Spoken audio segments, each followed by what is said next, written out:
김정환 변호사와 함께 또 청소하시면서 사안을 분석해보는 시간을 가져보시면 좋을 것 같습니다. 김정환 변호사 함께합니다. 안녕하십니까? 네, 안녕하세요. 반갑습니다. 네, 반갑습니다. 네. 자, 지난주가 이제 내란 1년입니다. 네. 벌써 1년. 1년이 진짜 빨리 지나간 것 같은데 아직도 재판이 지지부진한 게 좀 너무 안타깝습니다. 그렇네요. 사실은 재판과 관련 여러 가지 결론들이 좀 빨리 좀 나왔어야 되는데 내란 재판이 여전히 아직 첫 번째 선고가 이제 뭐 1월달에 1월에 예정되어 있긴 하지만 좀 재판 진행이 느린 부분이 좀 아쉽네요. 네. 아쉬운 부분이 있어요. 아쉬운 네네. 부분이 있고 그리고 뭐 페이스북에도 글을 남기셨지만은 네네. 1년 딱 맞게 된 소감 이런 것도 있으실 것 같아요. 저 1년 전에 그 공포가 계속 기억이 나더라고요. 예. 네, 이게 저도 사실 역사로 공부를 했기 때문에 80년의 비상계엄이라든지 70년대 비상계엄 이런 것들을 역사로 공부했었는데 이게 현실로 갑자기 확 올라오니까 진짜 무서웠습니다. 그리고 군인이 출동하는 모습을 이제 화면으로 봤잖아요. 네. 이제 군인이 헬기가 날아오는 모습을 보면서 이게 너무 실감이 나더라고요. 그래서 이제 저는 학교에서 수업을 하고 있는 선생으로서 제자들한테 일단 안전해야 한다, 여러분들. 예, 일단 그런 메시지를 남길 수밖에 없었고요. 예, 그리고 이제 그 머릿속에 계속 그 생각밖에 없었어요. 대한민국에서 성공한 계엄은 없었다. 예, 이 계엄도 반드시 실패할 거다. 그러면은 어떻게 해야 되는가? 근데 국회로 뛰어가기에는 제가 너무 무서웠고요. 예, 무서웠고 저는 당시에는 이제 그 11시 한 좀 지나서 포고령이 딱 떴는데 비상계엄 전체가 위헌인 거는 밝혀지는데 시간이 많이 걸리고 아직까지도 밝혀지고 있잖아요. 예. 근데 포고령은 딱 뜨자마자 그것이 이제 형식도 내용도 위헌이다라는 것을 바로 좀 판단할 수 있도록 제가 뭐 받은 사회적 자산이 헌법 공부를 하고 학생들을 가르치는 거였으니까. 그래서 포고령이 위헌이다라는 부분을 주변 사람들, 가까운 지인들을 모아서 그렇게 헌법 소원을 하고 그렇게 진행이 됐죠. 네. 자, 그러니까 이 뭐가 잘못되고 뭐가 문제인지 이거 지적을 해주는 전문가로서 그 역할도 그 밤에는 필요했을 것이고 너무나 혼란스럽고 이거 어떻게 해야 되는지 이게 어떤 상황인지 궁금해서 오마이TV를 통해 실시간으로 많이 보셨고 군인들이 국회를 침탈하려는 과정도 실시간으로 보고 그것과 동시에 이게 정말 윤석열이 망상이다라는 생각을 할 수 있게 페이스북이나 또 여러 가지 메시지를 통해서 김정환 변호사 포함해서 많은 법조인들, 많은 전문가들 역할을 해주셨어요. 그러니까 우리 국민들이 이걸 막아낸 거 아니겠습니까? 그렇죠. 진짜? 전 처음에는 무슨 커다란 간첩 사건이라도 났나 싶기도 하고요. 도대체 비상계엄을 왜 했는지 알 수가 없으니까 비상계엄 상황이 아니었잖아요. 예. 그런데 보니까 뭐 이제 국무회의도 제대로 안 한 것 같고 여러 가지 계엄의 허점들이 보이더라고요. 그리고 이제 가장 중요한 거는 결국 군이 출동을 했잖아요. 군은 적을 대항하기 위한 것입니다. 예, 질서 유지는 1차적으로는 경찰이 하는 거잖아요. 일단 국민을 상대로 군이 출동했다는 그 사실 자체를 납득할 수가 없는 상황, 즉 헌법을 파괴하겠다는 그 현장이었기 때문에 근데 결국 헌법 파괴에 맞서는 것은 방법이 헌법밖에 없거든요. 기존에 있는 헌법으로서 해석을 함으로써 이 헌법을 파괴하려는 세력들이 이렇게 잘못된 거다라는 것을 밝히는 것이 중요하다고 생각을 해서 그 당시에는 진짜 열심히 포고령의 위헌성이라든지 여러 가지 그 헌법과 관련된 그 활동들을 좀 했던 것 같습니다. 그래요. 근데 1년이 지났는데도 아까 뭐 재판도 결론이 안 나왔다고 말씀하셨지만은 국민의힘 특히 장동혁 대표가 메시지를 낸 걸 보니까 이렇게 시작하거든요. 12.3 비상계엄은 의회 폭거에 맞서기 위한 계엄이었습니다. 그 뒤에 계엄에 의한 탄핵은 한국 정치에 연속된 비극을 낳았고 국민과 당원들께 실망과 혼란을 드렸습니다. 뭐 이렇게 썼어요. 이걸 딱 보면서 이거 장동혁이라는 이름을 좀 지우고 윤석열 이름 써도 맞겠네 이런 생각도 들고. 아니 그 계엄의 정당성을 갑자기 지금 대한민국의 공당의 대표가 갑자기 계엄은 정당했다라는 논리를 들고 나오는 것 같아서 너무 좀 정말 황당했는데요. 황당했다. 예. 이게 왜냐하면 그 의회의 폭거를 군대로 맞서면 안 되는 거예요. 그리고 원래 의회라는 곳은 서로 생각이 다른 사람들이 모여 있는 곳입니다. 네. 선거를 통해서 다수와 소수가 정해지는 것이고 원래 의회라는 곳이 영국 의회 같은 경우는 서로 간에 그 창이 닿지 않는 거리 상징적으로 네. 그 말로 싸우라는 곳이 의회거든요. 살벌하잖아요. 말싸움. 예, 말싸움은 살벌하게 하되 서로 간에 그 민주주의라는 것이 다른 생각을 가진 것으로 결국은 명분으로 세력을 만든다라는 것이 민주주의의 핵심인데 네. 의회와 관련돼서 무엇인가 자신들의 의사결정대로 잘 진행이 안 되니까 군을 동원했다. 도저히 이거는 헌법적으로 용인할 수가 없는 상황이었던 거죠. 그렇네요. 근데 그거를 제1야당 대표가 또 얘기를 하고 있다. 1년이 지난 시점에서 반성과 참여를 못할 망정 진짜 의회의 폭거라는 표현을 쓰는 거 보면서 아 이분이 아직 개헌과 관련돼 뭐가 잘못된지를 잘 모르시는구나. 좀 안타까웠습니다. 아 그렇네요. 아마 이제 이 부분은 국민의힘 지지층에서도 우리 대표 왜 이러지 이런 생각을 할 수밖에 없는 그런 사안이고, 그러니까 이 내란이 아직 종식되지 않았다, 진행 중이다라는 생각을 다시 할 수밖에 없는 그런 상징적인 모습이라는 생각이 들고요. 네. 사실 우리 변호사님께서는 내란 내내 헌재문을 두드려 왔잖아요. 네, 뭐 포구령도 그렇고 아까 말씀드렸듯이 결국에는 그 헌법이라는 거는 문장으로 쓰여 있는 글일 뿐인 것이고 국민들이 거기에 대한 신뢰를 덧붙이는 것인데 그 진행되는 상황에 대해서 그것에 대해서 이제 그 확신이 있었기 때문에 위헌이라는 확신이라든지 여러 가지가 있었기 때문에 또 그것을 최종적으로 확인해주는 헌법재판소의 역할에 대한 믿음이 있었기 때문에 헌법재판소는 그런데 어떤 사안이 있으면 그 사안을 능동적으로 적극적으로 판단할 수가 없잖아요. 재판소라는 곳은 어떤 사안이라는 것이 들어와야지만 판단하는 기능을 하기 때문에 빨리 이 여러 가지 사안에 대해서 헌법재판소가 판단할 수 있도록 해주는 역할. 제가 학교에서 가르치는 게 학생들한테 헌법소원 심판 청구서 쓰는 방법을 가르치는 이제 로스쿨 3학년 학생들한테 그거 변호사 시험 기록형 가르치는 게 제 역할이었거든요. 그러니까 남들보다 조금 더 헌법소원 청구서를 좀 빨리 쓸 수 있고 관련된 판례를 알고 있으니까 그리고 그 당시엔 굉장히 마음이 급했고요. 시간이 진짜 빨리 뭔가 진행되는 게 굉장히 중요했어요. 뭐 생각해 보면 그 문영배 이미선 재판관 퇴임하기 한 일주일 전, 한 8일 전쯤에 갑자기 이제 그 한덕수 권한대행이 그 헌법재판관을 임명을 하는데 뭐 하루라도 지체할 수가 없기 때문에 임명한 그날 밤에 이제 헌법소원 청구서를 바로 쓰기 시작했거든요. 뭐 그런 역할을 할 수 있었음에 대해서 그래도 다행이라고 생각하고 있습니다. 네. 자, 그러니까 조마조마하게 그 1년을 우리가 사실은 윤석열 파면 날 때까지가 어떻게 클라이막스라고도 느껴지기도 하고. 작년 3월, 올해 3월을 생각해 보면 진짜 헌법재판소 왜 결정 안 나오냐, 안에 내부에서 무슨 뭐 사고 난 거 아니냐라고 하면서 여러 가지 이야기들이 많이 있었죠. 윤석열도 풀려나고, 그러니까요. 헌재에서 판단이 안 나오고. 조마조마했던 기억이 있습니다. 하지만 아직도 이게 제대로 재판이 진행되지 않고 있어가지고 국민들께서는 또 여전히 주말에 거리로 나가서 재판부를 또 비판을 하고 있는데요. 봤더니 3대 특검 영장 기각률이 48%. 이게 이제 일반 형사 사건에 비해 매우 이례적으로 높다. 내란 사건인데 이렇게 높은 상황이다. 3대 특검, 뭐 내란 사건도 있겠지만은 뭐 다른 3대 특검, 김건희 관련된 뭐 순직 해병 특검에서도 뭐 영장 기각된 것도 있고 그래요.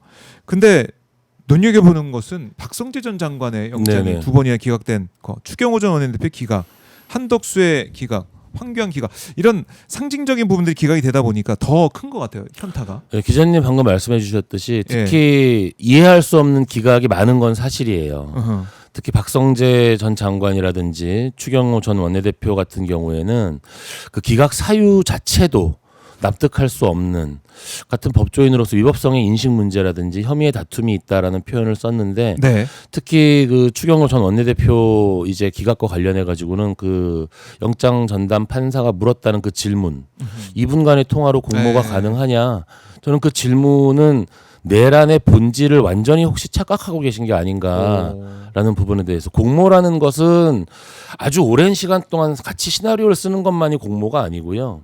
사실을 인식했을 때 그것이 범죄다라는 걸 알았다면 자신의 지위와 역할에서 무엇을 해야 하는가, 거기에 대해서 이것이 내란인다라는 걸 바로 판단할 수 있음에도 불구하고 나는 그러면은 자신의 내 역할을 방기한 그 자체가 굉장히 큰 범죄 상황이었는데 그 시간까지 이야기를 하면서 이게 짧은 짧은 전화 통화로 가능한가라고 물었다는 것에 대해서 저는 굉장히 좀 걱정스럽더라고요. 사실은 영장 기각률이 일반 사건에 비해서 높다라는 것은 지금 특검의 문제가 아니고 이 내란 직후 작년 12월 3일 내란 직후에 뭐 경찰과 검찰과 공수처가 서로의 관할 다툼이라든지 여러 가지를 하면서 네. 초기 증거를 잘 모으지 못한 그런 부분들도 분명히 작용을 했을 거예요. 그래요. 예. 그렇기 때문에 사실 특검의 어떤 영장 청구가 기각이 많다라는 부분을 우리가 특검이 잘못한다라고 볼 건 아니고요. 네. 오히려 몇몇 이해 안 되는 영장 판사들의 어떤 그 인식에 대한 문제도 좀 있고, 그리고 향후 이제 특검이 조금 더 이렇게 증거라는 것이, 내란이라는 것은 뭐 결국에는 그 어떤 전화 통화라든지 이 사람들이 지금 그 노상원 씨가 롯데리아에서 어떤 얘기를 했다 이런 것들이 지금 와서 지금 막 밝혀지고 있잖아요. 예. 그 추경호 원내대표가 한덕수 국무총리랑 통화를 길게 했다. 윤석열 씨가 추경호 원내대표 전화를 했다. 네. 이런 사실 자체가 밝혀지는 것만 해도 벌써 시간이 많이 걸렸습니다. 그렇죠. 그런 어떤 초기 증거와 관련된 확실한 증거가 없었기 때문에 네. 영장 기각이 조금 높아질 수밖에 없었다. 그 부분은 좀 수긍할 수밖에 없는 것 같은데 사실은 가장 저는 대표적인 박성재 영장 기각과 추경호 네. 원내대표 영장 기각은 좀 많이 우려스러운 것도 사실입니다. 아, 그러니까 이게 직접 이제 법을 다뤄 네네. 보시고 네네. 체계를 알기 때문에 문제점을 지적해 주시는데 우리 국민들이 보기에도 네. 이거 이상하잖아요. 누가 보더라도. 많이 이상하죠. 그 범죄와 관련된 증거인멸, 우리가 이제 자꾸 증거인멸 도주 우려하는데 증거인멸이라는 게 뭐 증거를 땅에 파묻고 이게 증거인멸이 아니고 전화 통화해가지고 그때 우리 얘기했던 거 뭐 얘기 없던 걸로 하자, 이게 증거인멸이거든요. 네. 그러니까 쉽게 말하면 구속이라는 건 전화 못 쓰게 하고 사람 못 만나게 하는 건데 아, 지금 특히 추경호 원내대표의 역할이라든지 박성재 법무장관의 역할 같은 경우는 많은 사람들과의 대화로 이루어지는 어떤 그런 범죄였을 거란 말이에요. 그렇죠. 증거인멸 우려가 굉장히 높다고 판단해야 됨에도 불구하고 좀 다른 방식의 접근을 하지 않았나라는 네. 걱정이 좀 들었죠. 그래요. 그래서 지금 사법부에 대한 불신이 그 어느 때보다도 커져 있다. 네. 이런 지적이 나오고 있고, 내란 전담 재판부 이게 지금 법사위를 통과했습니다. 법안이 네. 통과해가지고 본회의만 남겨두고 있는데 내란 전담 재판부의 필요성, 이건 좀 어떻게 보십니까? 저는 내란 재판 네. 내란 전담 재판부가 필요하다고 아예 초기부터 특검이 출범과 같이 사실 출범했어야 된다고 생각을 하는데요. 그러니까 제가 오늘 처음 기자님 만나서 인사를 하면서도 네. 1년이 지나서 가장 안타까운 게 내란과 관련된 재판이 아직까지도 뭐 결론 없이 1심이 현재 진행되고 있고 이렇게 시간이 많이 흘러가고 있는 것이 굉장히 안타깝다 말씀드렸잖아요. 네. 내란 전담 재판부가 필요한 건 당연히 재판이 가져야 되는 두 가지, 신속성과 정확성입니다.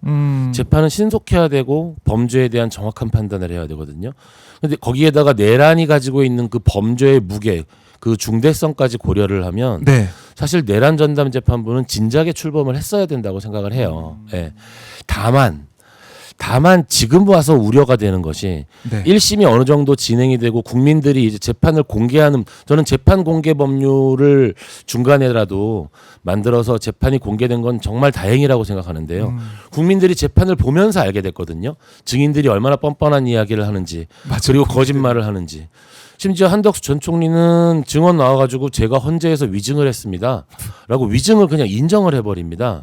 예. 만일 그런 장면들이 실시간 중계가 되지 않았다면, 중계가 되지 않았다면 그 위증과 관련돼서도 아마 정치적인 성향에 따라서 다른 판단을 할 수가 있었을 거예요. 그런데 본인 스스로가 이렇게 위증을 인정하는 모습, 이런 것들이 다 지금 공개가 됐잖아요.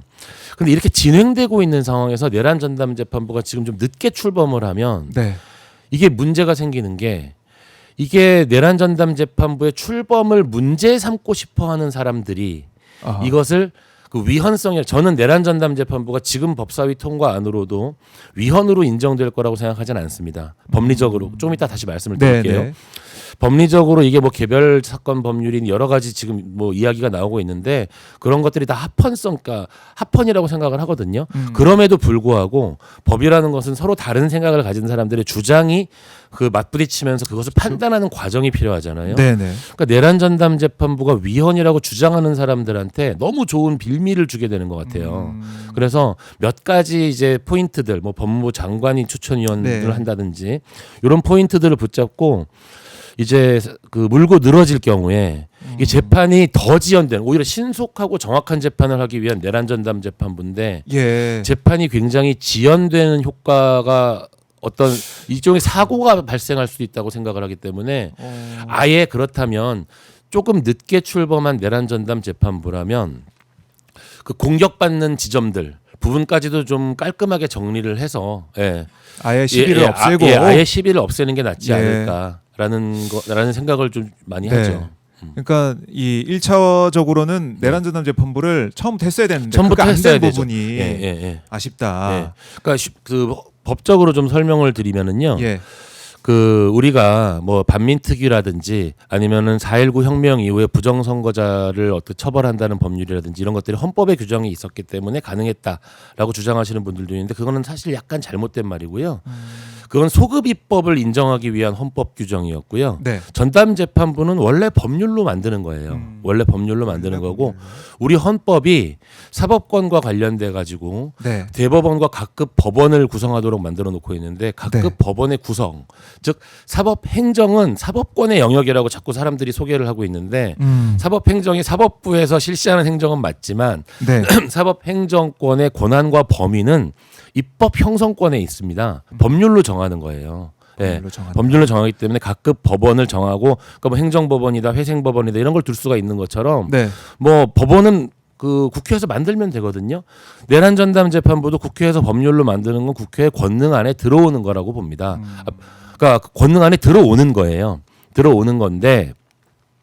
이제 그것과 관련해 가지고 이게 좀 출범 자체가 좀 늦으면서 네. 이제 그러면 그 당사자들에게 좀 부정적으로 적용되는 법률들이 소급 입법의 형식을 가지는 게 아니냐, 이런 부분들은 사실 위헌성 그 다툼이 있는 여지가 있을 수 있거든요. 예.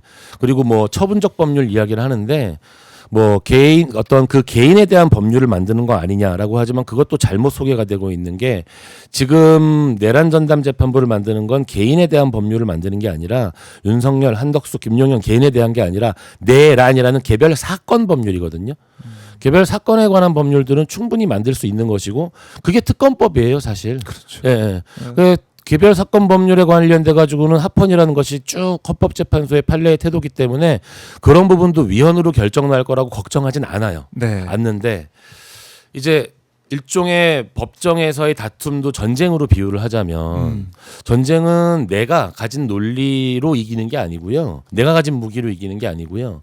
상대방이 가진 무기가 무엇인지를 아는 게 그게 전쟁에서 승리하는 방법이거든요. 그러니까 제가 이제 그 현직에 있는 변호사로서 재판을 할 때 항상 당사자 의뢰인 우리한테 유리한 주장들 있잖아요. 우리한테 유리한 주장만 쫙 깔아놓고 재판을 한다고 이기는 게 아니에요. 상대방이. 예, 상대방이 자기들이 그렇죠. 유리하다고 생각하는 주장, 이거를 우리가 어떻게 방어할 것이냐.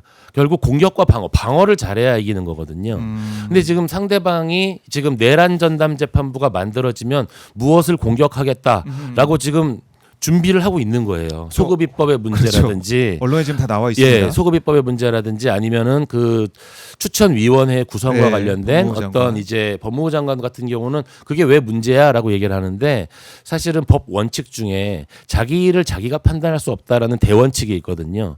이제 그러한 원칙과 관련된 누군가가 지금 의문을 제기한 거예요. 제가 생각하기에도 법무부 장관이 추천위원을, 그러니까 위원을 추천하는 거기 때문에 판사를 추천한 게 아니거든요. 그렇죠. 예, 판사는 다시 한번 그 단계에서 한번 넘어가는 관계가 있기 때문에 저는 위헌성이 없다고 보지만, 이제 공격하는 사람 입장에서는 안 돼. 이거는 그 자체로 문제가 있어. 그렇게 되면 그러면 이걸 한번 심판받아 보자라고 하면서 헌법재판소로 넘어가는 순간 재판이 몇 개월 중지가 돼 버립니다. 그러면 우리 그러니까 그 재판이 중지되면 저는 그건 사고라고 보거든요. 네. 사고가 발생하는 게 되는 거고요. 또 어떤 문제가 있느냐?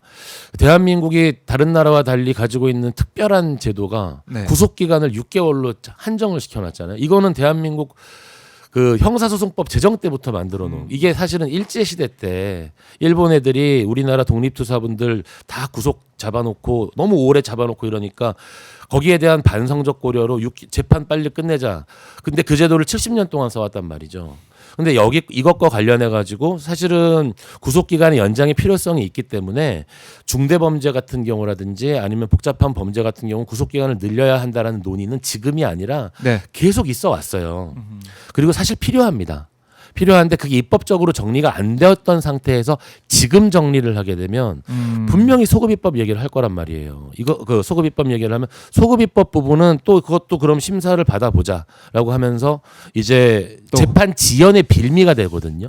예, 그래서 그 재판 지연의 빌미가 되는 그런 부분들을 예컨대 아예 그러면은 판사회의라든지 각급 법원장 회의라든지 지금 판사분들께서 일부 판사가 뭐 위헌성을 주장하고 법원장 회의에서도 얘기가 나왔다니까 네, 오케이 그러면 그런 부분에 있어서 판사분들이 추천 위원과 관련된 부분을 좀 더 그 많이 판단할 수 있도록 저는 그 건전하고 그래도 상식적인 판사분들이 더 많다고 아직까지는 믿고 있거든요. 네. 그런 부분들을 약간 조정한다라든지 아예 빌미를 주지 말자라는 게 저는 그러니까 이 내란 전담 재판부의 위헌성의 전 합헌이라고 굳게 생각하고 있지만 저쪽에서 방어를 하는 입장에서는 재판의 지연의 빌미가 될까봐 그게 너무 걱정스럽다 정도를 그냥 저의 의견으로 말씀드리고 싶습니다. 그렇네요. 네네. 이 말씀 쭉 들어보니까 이걸 우리의 이제 목표는 이 내란 네. 사건을 빨리 네네. 판단을 받아가지고 네. 단죄를 하는 게 목표고 목적인데 네. 그게 지금 오히려 어그러질 수 있는 그 가능성은 배제해야 된다. 그리고 1심 이제 네. 선고일을 예정한 재판도 있지만 1심이 지금 막 진행되고 있는 재판에서 이제 2심부터 내란 전담 재판부를 하겠다라고 했는데 네. 1심 진행되는 과정에서 나는 그러면 이거 내란 전담 재판부로 넘겨버릴래. 라고 만약에 지기현 판사라든지 다른 그런 판사들이 결정을 해버린다면 지금까지 했던 형사재판과 관련돼서 그럼 공판갱신해야 된다라고 막 주장을 한다라든지 네. 실제로 공판갱신을 한다 그러면 그냥 하루 만에 갱신할 수 있는 지금까지의 실무적 이해가 있었음에도 불구하고 양승태 대법원장 사건이라든지 이런 사건에서 공판갱신 때문에 몇 개월 지연이 된 전례가 또 있거든요. 예, 그 자꾸 다툼이 일어날 여지가 있기 때문에 예. 그런 부분들도 좀 우려스러우니까 좀 그러니까 이게 사실 내란 전담 재판부를 진작에 도입했으면 상관이 없는데 지금 도입하기에 시기적으로 그럼 차라리 좀 1심과 관련된 결론이 어느 정도 조금 더 진한 네. 상황에서 논의를 아주 본격화시켜서 빠르게 입법하는 것도 방법인 것 같고요. 예. 그래서 지금 보면 저희가 민주당 의총장 네. 모습을 좀 보여드리고 있는데 비공개 의총이 진행 중입니다. 네네. 아마 내란 전담 재판부에 관련된 법안 네. 이거 논의를 하고 있을 것 네네. 같아요. 그래서 변호사님의 걱정이신 이런 부분들, 시비가 걸릴 수 있는 이런 부분들을 어떻게 보완하고 가느냐. 네네. 어제 대통령실에서도 우상호 수석이 얘기했지 않습니까? 맞습니다. 그 부분 염려를 하고 있네요. 네네. 대통령실은 염려하고 있고 지금 변호사님의 이런 의견을 민주당도 알고 있을 거고. 알고 있죠. 네. 그 오늘 조국 결론이 혁신당도 중요하겠네요. 그래서 빠르게 대안을 제시한 걸로 알고 있는데 네. 그 조국 혁신당의 대안도 굉장히 전 나름 타당하고 일리가 있다고 봤거든요. 빠르게 논란되는 부분을 그럼 판사회의로 합시다 이런 식으로 몇 가지를 수정 제안을 했던데 네. 요 정도만이라도 그 어떤 그 위헌성 시비를 줄일 수 있는 부분이 있기 때문에 조국 혁신당의 얘기도 아주 귀담아 들을 필요가 있다고 생각을 합니다. 알겠습니다. 오늘 민주당 의총 결과 주목해 보겠습니다. 자, 그리고 이 특검, 이 재판부 얘기했습니까? 특검이 진행되고 있는 거 좀 말씀을 나누고 싶은데요. 이제 수사 기간 얼마 안 남았어요. 내란 특검이. 근데 지금 박성재와 김건희가 주고받은 이 메시지 수사에 집중하고 있는 걸로 보이는데 이 수사 결과가 내란 특검 입장에서도 좀 중요하게 보고 있는 수사라고 볼 수가 있을 것 같습니다. 어떻게 변호사님 판단하십니까? 그 수사와 관련된 문제는 네. 사실은 모든 수사가 정말 그 완벽하고 정말 충분하게 이루어진 수사는 사실은 불가능하거든요. 그 어떻게 범죄에 사용했던 증거가 1부터 100까지가 있다 그러면 1부터 네. 100까지를 다 밝혀서 이거를 수사를 하고 재판을 하고 그런 경우는 사실 없잖아요. 그렇죠. 1부터 한 30가지의 증거만 가지고도 나머지 그러면 100가지의 증거가 이런 추단하는 거고 예. 예. 그렇게 어떤 증거 법칙들을 연결시켜서 진행하고 하는 건데 이게 특검 출범 자체에서 있어도 아까 왜 영장 기각과 관련돼서 잠깐 말씀드렸듯이 네. 초기에 검찰, 경찰, 공수처에서 증거 수집에서 일부 실패한 부분이 있고 최상병 특검 같은 경우는 이게 범죄 자체가 워낙 다 말로써 이루어지는 형식의 범죄이다 보니까 그 당시에 이미 핸드폰들 다 버렸을 거고, 예. 그러니까 뭔가 이제 수사와 관련돼서 그래서 영장 기각률도 당연히 높아질 수밖에 없었고요.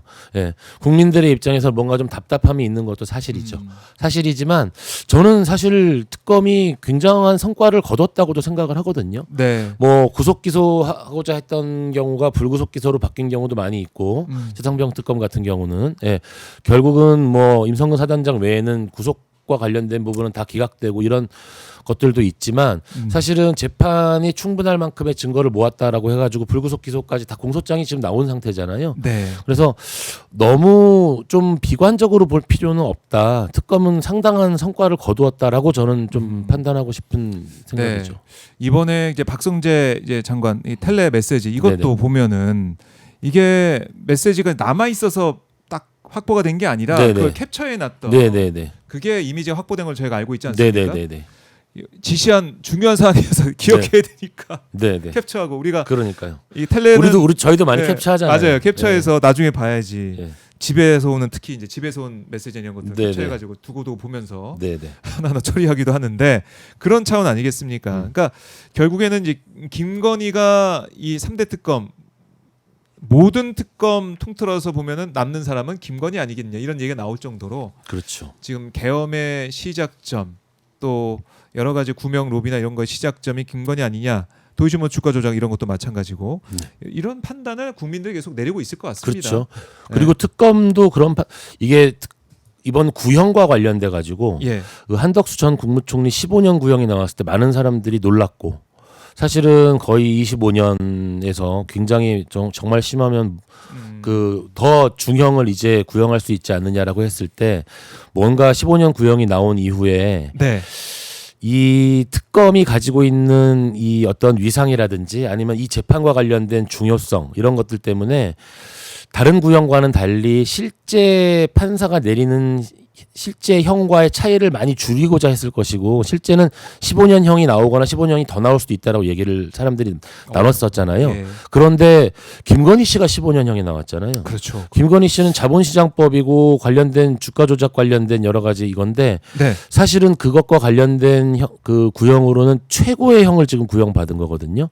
그러니까 특검도 국민 여론을 알고 있고 특검도 알고 있는 거예요. 관련돼 가지고 김건희 씨가 얼마나 중요한 그 범죄에서의 몸통 역할을 했는지. 네. 그래서 그 15년형 구형으로서 그거를 좀 보여주긴 했는데요. 향후 어떻게 진행되는지도 좀 두고 봐야겠죠. 15년형. 네. 자본시장법 위반 및 알선수재 혐의와 관련돼 가지고 그게 그 양형 기준으로 따졌을 때 사실 15년형 구형이면은 거의 최고 구형을 한 거거든요. 근데 이제 이게 끝이 아니잖아요. 네네, 끝이 아니죠. 그렇죠, 그렇죠. 그러니까 이제 그 김건희 씨의 어떤 그 몸통적인 성격이라든지 그런 걸 알기 때문에 네. 이제 하나하나 밝혀나가는 과정에서 구형도 굉장히 세게 했더라고요. 아, 그래요. 더 이제 기다리고 플러스가 될 거다라고 네네. 볼 수가 있겠고 그리고 이번에 이제 보도가 된 내용인데 네. 도이치모터스 이 사건 주포로 지목된 이 씨, 이준수 씨가 검찰 조사 때와 달리 특검에서 김건희 관련된 핵심 진술을 뒤집었다. 그러니까 김건희 이제 알고 있었다 이런 네네. 식의 얘기를 했어요. 특검에서는 어떻게 보면 사실을 얘기하는 그런 셈이 됐는데 검찰에서는 몰랐을 거라고 했던 이 씨가 김건희 연루 가능성 언급한 부분 특검 조사 과정에서 이거 어떻게 해석해야 될까요? 이게 수사의 핵심인 것 같은데요. 검찰과 그 전 고위층에 대한 조사가 사실은 진작에 나왔어야 되는 이야기인데 이 부분이 제일 중요한 과연 그러면은 검찰 수사 당시에 네. 그 검찰이 불기소 처분을 했던 그 어떤 과정에서 어떤 검사들이 어떻게 서로 공모를 했는지 관련된 부분이 제일 이 사건과 관련된 핵심 쟁점이자 국민들의 관심사인 것 같고요. 네. 저는 사실 이런 부분들을 이런 이야기가 나올 때 이때 필요한 게 바로 법 왜곡죄거든요. 예, 고의적으로 뭔가 법과 관련된 것에 있어서의 어떤 불법 행위를 하는 그 법 왜곡죄의 도입 필요성이 바로 이런 부분 때문에 나오는 겁니다. 법을 직업으로 삼고, 예. 그리고 법을 직업으로 삼았다는 얘기는 그만큼 많은 사람들에게 영향을 미친다는 건데요. 그러니까 법 왜곡죄를 반대하시는 분들 입장에서는 법 왜곡죄가 실효성이 있겠느냐부터 시작을 해서 뭐 대한민국에 직권남용죄가 있기 때문에라는 얘기를 하는데 직권남용죄의 특별법 같은 거거든요. 네. 법 왜곡죄라는 거는 저는 꼭 필요하다고 생각을 하는데 판사, 검사 이렇게 법을 공적인 업무로서의 직업으로 삼는 사람이 고의적으로 어떤 법과 관련된 판단에서 불법 행위를 저질렀을 때는 네. 가중 처벌을 할 필요가 있다라는 거거든요. 예. 근데 이제 그러면 이게 법과 관련된 적용에서 죄송합니다. 고의성을 어떻게 입증하느냐라는 문제가 생기는데 고의성이라는 거는 그 입증하는 그러니까 방금 이런 이제 김건희 사건이라든지 이런 경우에서 방금도 진술을 뒤집으면서 뭔가가 새로운 증거들이 나오잖아요. 네. 이런 과정에서 공익제보, 우리 과거에 내부 고발이라고 했던 공익제보라든지 이 법관이 이 검사가 법을 이렇게 왜곡해서 적용하는 또 이런 거짓말을 했다라는 것이 밝혀지는 경우들이 반드시 나오거든요. 그리고 큰 범죄일수록 그런 것들이 밝혀질 확률이 높아집니다. 저는 법 왜곡죄의 도입도 꼭 필요한 일이라고 생각하고 있습니다. 네. 법 왜곡죄가 있느냐 없느냐 이 차이는 나중에 이제 크게 다가올 것 같고. 네, 그럼요. 그리고 법 왜곡죄라는 것은 어떤 그 법을 다루는 판사 검사들 입장에서 어떤 경각심, 그렇죠. 그런 부분 법이라는 게 원래 그런 거거든요. 그런 범죄를 저지르지 말아라라는 어떤 경각심을 주기 위한 효과가 있는 거잖아요. 네. 예. 그런 것들을 이제 그러니까 그런 부분이 필요하기 때문에. 네. 예. 그래요. 법 왜곡죄까지 네. 우리가 생각할 수밖에 없는 네. 그런 도이치모터스 주가 조작 사건 특검 조사가 진행이 되고 있다라는 거고요. 검찰의 행태에 대해서 우리가 이제 많은 비판과 비난을 지금 하고 있습니다. 지금 뭐 오마이뉴스도 집중해서 보도하고 있지만은 뭐 연어 술파티 의혹이든가 그다음에 쿠팡 관련돼서 어미준 검사 이 문제 이것도 우리가 들여다보고 있는데요. 그 둘 중에 한 명은 거짓말을 하는 게 확실한데 누가 거짓말을 하는지가 너무 보이잖아요. 그러니까 그렇죠. 그 국회에 나와서 이야기를 하시는데 문지석 전 부장검사랑 서로 간에 이야기를 하는데 같은 검사 타이틀을 달고 저렇게 이야기가 서로 상반되는데 누가 한 명 거짓말인데 눈물을 흘렸던 문 검사 생각이 또 납니다. 네네. 나고 그다음에 연어 술파티 이것도 지금 보면은 교도관들이 법무부 감찰 과정에서 다 증언해서 보고서를 만들어졌습니다. 그런데 거기에 대해 뭐 관련자들은 계속 이제 부인하고 있는 상황이고 그런 가운데 쌍방울 대북송금 관련해 검찰의 회유로 증언을 바꿨다는 의혹을 받고 있는 안보수 전 아태평화교류협회장에 대해 검찰이 구속영장을 청구했습니다. 자, 이것도 의미가 좀 있어 보입니다. 네. 제가 사실 이 사건은 잘 몰랐는데요. 잘 몰랐는데 이제 그 확인을 해보니까 이 관련된 뭐 전형적인 어떤 그러니까 배임과 지금 사건을 잠깐 보니까 뭐 안 전 회장을 재판 증인으로 매수하기 위해 금전적 지원을 한 거고 그다음에 업무상 배임과 횡령 혐의를 적용해 이렇게 진행이 된 거더라고요. 네, 맞습니다. 그 배임액이 7,280만 원으로 특정을 하고 이제 쌍방울에 취업해 받은 임금을 허위 급여로 받다 그랬는데 사실 이게 너무 범죄 자체 그 딸을 쌍방울에 취업해 임금을 받게 했다 이런 것들은 너무 사실 범죄가 좀 저질이잖아요. 질이 너무 낮잖아요. 그냥 웃었는데요. 그래서 보면서 글쎄요, 이 사건은 뭐 어떻게 진행이 될지 앞으로 향후 진행을 좀 봐야 될 것 같고요. 제가 뭐 이 사건을 아주 제가 정확하게 분석해서 말씀드린 능력은 좀 부족한 것 같습니다. 그러니까 일단은 이제 안 회장 같은 경우가 2022년 구속 직후에는 검찰 이제 조사에서 쌍방울이 북한 측에 제공했다는 800억 달러 이거 쌍방울 투자와 뭐 주가 조작을 위한 돈이다 이렇게 진술했다가 2023년 4월에는 이게 진술을 번복합니다. 그러니까 이재명 당시 경기도지사의 방북을 위한 돈이다라고 번복을 해서 좀 이게 검찰이 결국에는 회유를 3인성호 느낌이 나요, 계속. 검찰이 회유를 했다는 거잖아요. 예. 그게 있어요. 사람들이 제가 이제 공공기관에서 감사를 맡게 돼서 5년 정도 이제 감사 역할을 한 적이 있습니다. 두 곳에 이제 공공기관이었는데요. 네. 그 감사를 맡으면서 그 보통 변호사나 회계사들이 감사를 하게 되는데 감사와 관련된 교육을 이제 감사 교육을 받으면서 제가 깜짝 놀란 게 있어요. 왜요? 그러니까 물론 감사와 수사는 좀 다르지만 이제 감사라는 게 회계장부를 이렇게 보고 업무 일지를 이렇게 보고 이거 잘못됐구나 찾아내는 건 줄 알았거든요. 네. 수사도 이렇게 어떤 상황을 보고 찾아내는 건 줄 알았는데 아니더라고요. 그럼 어떻게 합니까? 감사 시나리오를 짜는 거예요. 내가 부정을 저지른다면 어디서 어떻게 부정을 저지를 것인가. 그래서 모든 기관의 감사는 그 기관의 돈이 돌아가는 수입부터 그 지출까지 돈이 돌아가는 모든 루트를 다 알고 있어야 돼요. 알고 있으면서 내가 만약에 돈을 빼돌린다면 어디서 어떻게 빼돌릴까라고 하면서 그 시나리오를 짠 다음에 시나리오를 검증하는 거더라고요. 이게 그러니까 이게 수사하는 사람들이 어떤 특징이 있냐면 어떤 현상을 보고 뭐 고발이 들어오면 이거를 그냥 검증해서 이게 범죄거나 이렇게 보는 게 아니라 자기가 어떤 범죄에 대한 확신을 가지게 되잖아요. 수사 시나리오를 짜는 겁니다. 수사 시나리오 짜는 게 잘못됐다고 말씀드린 게 아니라 얘들이 근데 어떤 문제가 있느냐, 정치인을 표적 수사한다거나 이런 식으로 이 표적이 딱 하나 만들어졌을 때 털어야겠다라고 하면 그 수사 시나리오를 이제 거짓말 막 이제 그 과장된 시나리오를 막 짜게 되는 거예요. 짜게 되다가 이게 시나리오가 정확하게 그 이야기가 안 흘러가잖아요. 그럼 여기에서 증언 같은 것들을 하나 만들어 넣어야 되니까.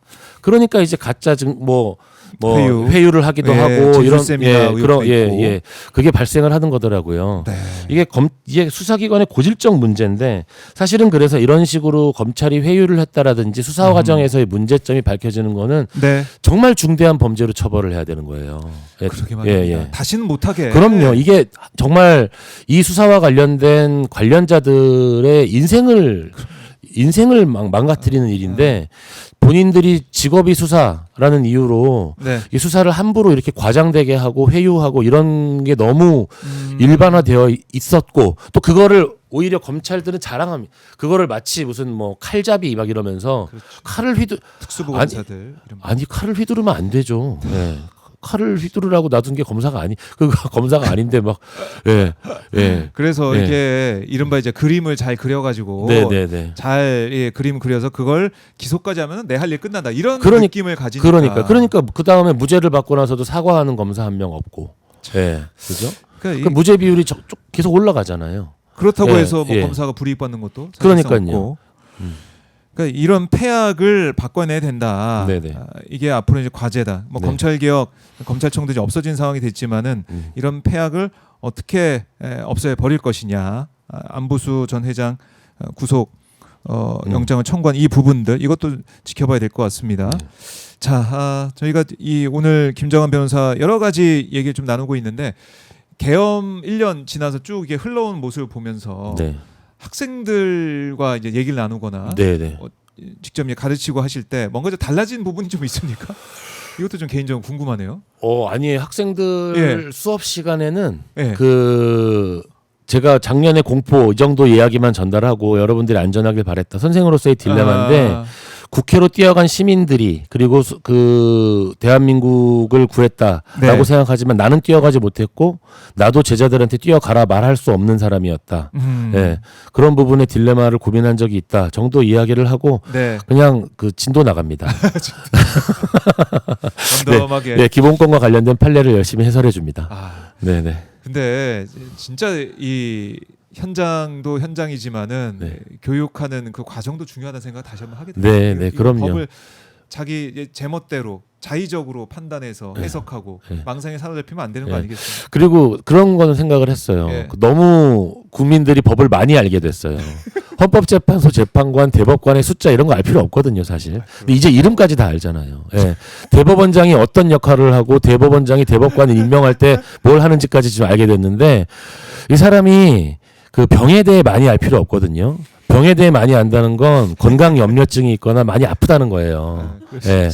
그런데 사실 법에 대해 많이 알게 된 게 대한민국이 지금 헌법과 관련돼서 많이 아팠다는 겁니다.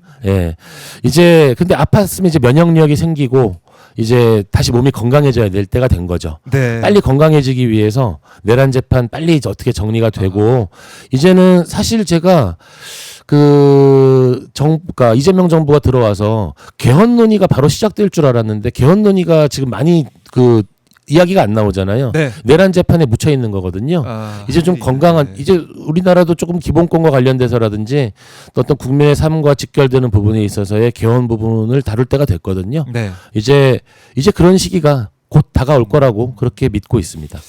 그렇네요. 네. 다 거의 뭐 웬만한 변호사 느낌이 나는 국민들이 좀 많으셔가지고 네네. 만주 변호사는 정말 다 되신 게 아닌가 생각이 네. 들고 네. 그 정도로 법에 또 사람들이 헌법 소원을 잘못 오해하셔가지고 자꾸 막 이상한 건 헌법 소원 안 되냐고 물어보셔가지고 좀 당황스러운 적도 많이 있습니다. 그래요. 우리 국민들이 네. 좀 이제 다른 데 집중하고 대한민국 네네. 미래에 집중하는 네네. 그쪽 가야 된다는 생각도 들고 네. 우리 변호사님은 이재명 정부 이제 6개월이 됐습니다. 네네. 지나고 있는데 어떻게 평가하시는지 이것도 좀 궁금하네요.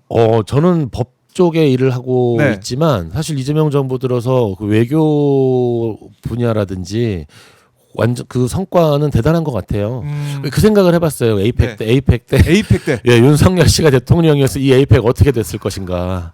그 생각만 해봐도 뭔가 그리고 이제 특히 중국과 일본이 이렇게 서로 간에 긴장 관계에 들어왔을 때 네. 윤석열 씨가 만약에 대통령이었으면 중국과 대한민국의 관계를 얼마나 망쳐놨을 것인가. 막 이런 거 생각을 해보면 이게 진짜 외교라는 건 국익을 위해서 정말로 그 줄타기를 하고 이쪽에서 좋은 말하고 저쪽에서 좋은 말하고 좋은 말로 이루어져야 되는 건데 윤석열 씨 막 지금 재판에서 하는 말이 뭐 갔더니 뭐 이상한 나라 사람들 와 있더라 막 이런 얘기하고 있고 진짜 와 진짜 대한민국의 국격이 어떻게 되는 거였습니까? 그러니까 맞아요. 그런 부분에 있어서 사실 굉장히 많은 응원 그리고 뭐 감사하게 생각을 하고 있습니다. 이제 법조인으로서는 아까 조금 전에 말씀드렸던 개헌 문제라든지 네. 이런 것들이 이번 정부 안에서 어느 정도 해결이 돼야 된다고 생각을 해요. 그러면서 이제 그 집권 상반기 그러니까 아마 집권 지금 6개월 지났잖아요. 네. 1년 차 정도 전후해가지고는 아주 구체적인 개헌 논의가 어떤 방식으로 이루어질지도 나올 거라고 믿고 있고요.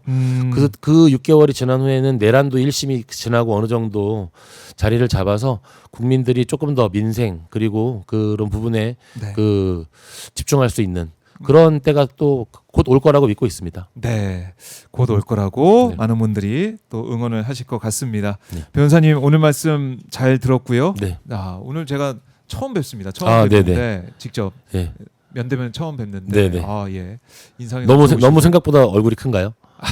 죄송합니다. 네. 저는 인상이 좋다라는 정도 네네. 표현하려고 했는데 네네. 너무나 반갑고요. 네네. 또 다음 주에도 뵙도록 하겠습니다. 네. 변호사님 고맙습니다. 네, 감사합니다. 네.